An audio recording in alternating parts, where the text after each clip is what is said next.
Саламатсыздар ма? Мен бүгін клубниканың аурулары туралы айтқым келіп тұр. Клубникада инфекциялар түсеткен түрлі грибковый жақсы мінекей жеміс беріп атқан кезінде кейбір клубникалар өзіне өзі мынадай болып қурап қалғанын байқадым, басындағы жемісімен бірге.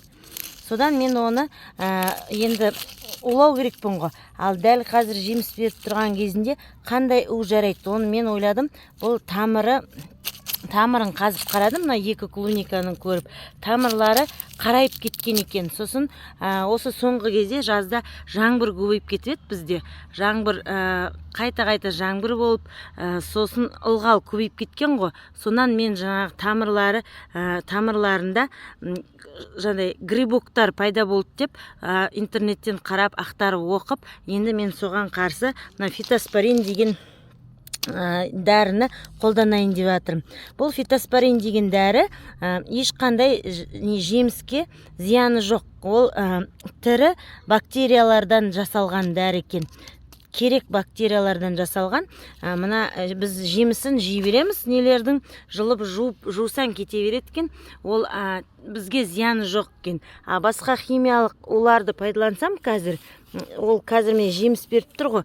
Маған жаңа бірінші себепші болған осы неге бір жағынан сеткі ма деп ойладым. Мына сеткіні да жаңбырлы бірнеше күн көп жаңбыры бар күн болды, сеткі жабық тұрды. Соның астына ылғалданған ғой, несі кеппей. Содан осындай ылғалдан тамырларына жаңағыдай шірік, қазақша айтқанда жаңа серый гнил дейма, черный гнил деп сол орыстарда айтқан, сондайлар пайда бола бастаған деп өзім ойладым. Жаңағы ана жердегі кішкене қурағанды қазып қарап едім, тамырлары маған ұнаған жоқ, қара болып тұр. Мен мына енді жемісімен тұр ғой, мына жерде. Неке міне де жемісімен тұр. Сол жемістеріне зиян келтірмейтін, мен мына құстардан қорғап шөппен жауып қойған тұрым ғой қазір. Құстар деген бізде тыныштық бермейді, қарғалар, сауысқандар келіп. Сол үшін сеткі жауып жүредім ғой. Енді сеткімді ашып тастадым. Мына фитоспоринді қолданып сіздерге көрсетейін деп жатырмын, қалай қолдану керектігін. Бұл әрине қатты химиялық у емес. Егер де бір күшейіп кеткен аурулар болса клубниканың, онда ол оның бәріне көмектесе алмайды. Бірақ мен енді бірінші жаңағы Аллаға тәуекел деп тапсырдым. Осы фитоспоринмен жеңіл түрі, сонымен улап көрейін деп. Бұл уға жатпайды. Бұл для профилактики деп жазған, бірақ и лечениеге де жарайды. Басталып келатқанда міне грибных и бактериальных болезней дейді. Грибковый және бактериальный фитофтороз, міне корневой гниль дейді. Мен соны айтып тұрмын ғой, тамырының шіріген сияқты, қара шірік ауру сияқты деп. Сол тамырдың ауруларына фитофторозға, мучнистый роса, черные ножки, ржавчина деген ауруларға осы көмектеседі екен. Бұрын мен жай қарапайым огород егіп жүрген кезде осындай улау деген заттарға көп біз мән бермейміз. Өлсе өледі, қалған аман қалғанының өзі жарайды деп ойлайтын едім ғой.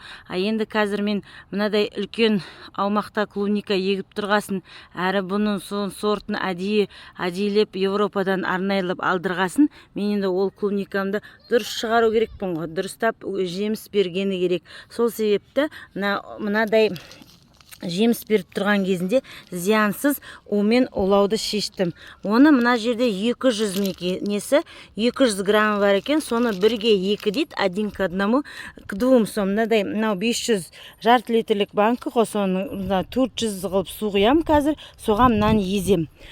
Ал бұған су құйған кезде су деген не болмау керек, хлоры бар су болмау керек. Себебі мыналар живой бактериялар, тірі организмдер. Сондықтан ол если хлоры бар су болса, или қатты ысы су болса, ол өлтіріп тастайды. Менде құдықтың суы бар, жылып тұрған күннің көзіне. Суған құйып қазір бұны езем. Ол езгенімді бірден құя алмаймын, сосын. Себебі өзі күтіқандай банкі ғой, 500 граммдық, жарты литрлік. Оның 400-іне езейін деп тұр, мойнына келтіріп. Ол маған маточный раствор болады. Яғни не, жаңағыдай суға осы маточный растворды кейін суға бір қасықтан араластырып тұрам. 1 столовый ложкадан алып 10 литр суға құйып, 1 шелек суға. Сосын жаңа лейкімен осы клубникалардың үстіне құйып шығам. Бұл Фитоспорин деген зат жапырағына да жақсы, жапырақтарының бактерияларын, ауруларын, грибоктарын өлтіреді. И жердің да несін өлтіреді екен. Жердегі грибок бактерияларды да өлтіреді екен. Енді мен қазір лейкімен құяйын деп тұрған себебім, лейкімен құйған кезде ол бір жағынан жапырағына да тиеді, жапырағында не істейді, жуып өтеді, и жерге де тиеді.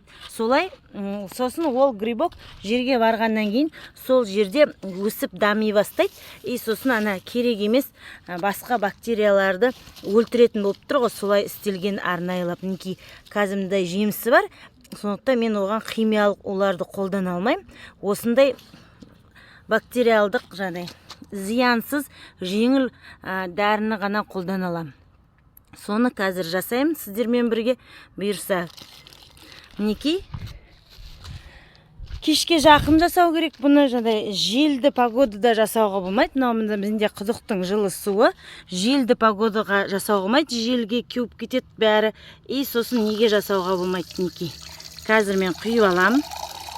Мына мойнына дейін. Сосын осыған мынаны езем. Мінекей. Мынау хлорсыз құдықтың суы. Мына суда әлі аздау деймін. Тағы да кішкене қосайын. Мінекей 400, мынау 500-дік қой. 400 деген примерно мойны ғой. Сол мінекей осыған құйдым. Енді қазір мынау менде пастообразный түрі. Мынау жұмсақ болып тұр. Қазір мен камерадан сөндіріп, мынаны өзім ашып, қасықпен қырып, мынаны ішіне салам, банканы араластырып, и сосын дайын маточный раствор дайын болған кезде, сосын сіздерге құйғанымды көрсететін болам. Ол деген 10 литр шелекке, мынадай, мынау енді кішілеу шелек 10 литрлігін тауып алам. Болмаса мінекей лейка бізде 10 литрлік қой. Не? Сыртында жазылып тұр 10 литр. Осы лейкіге мына менің дайындалған растворымның, қазір мынаны езем ғой мынаған. Соның бір столовый ложка. Соны салып, мына 10 литрге. Сонымен құйып шығам. Жапырағына да тигізіп, клубниканың и жеріне де құятын болам. Мінекей аштым. Мына фитоспоринді аштым. Жаңа сіздерге айтқан клубникаға құяйын деп жатырмын. Фитоспорин М деген. Грибковый бактериальный болезньдерге арналған, барлық жатқа жарайды екен бұл фитоспорин. Жалғыз клубникаға емес, бұны қиярға да, басқа жеміс беріп тұрған заттардың бәріне жеміс беріп тұрған кезінде қолдануға болады екен. Себебі жей беруге болады. Міне іші мынадай пасты, неке жұмсақ. Қазір мынаған банкаға салып, бәрін пастының. Сосын бұл тірі бактерияларыналар. Хлорсыз қатты ысымес, кәдімгі мына күнде жылып тұрған мына жерде құдықтың суына мінекей езейін деп жатырмын. Езіп, сосын осы маточный растворды лейкідегі 10 литр суға бір қасықтан, столовый ложкадан әр лейкке бір қасықтан құйып, мына маточныйды. Мынаны құямыз, мынаны емес. Сөйтіп клубникалардың үстіне құйып шығатын болам. Мінекей фитоспорин езіп жатырмын. Ол қою пасты сияқты зат екен. Жақсылап мен мұны езіп алу керекпін. Сосын осының бір қасығын столовый ложка осылай мына неге лейкіге құйып, клубникалардың үстіне бәріне жапырағына мол жуылатындай қылып, и түбіне құйылатындай қылып құйып шығу керекпін толық. Бұл огород аз адамдарға көп кетпейді, ал менде енді 500 түп клубника бар. Сондықтан осы растворының бәрі бір қасықтан әр лейкіге құйып шыққанда осылардың бәрі кетейін деп тұр. Бұйырса сәті болсын, сіздерге результатын көрсететін болам. Соң осылай бәріне мол лейкіге құйып шығып жатырмын.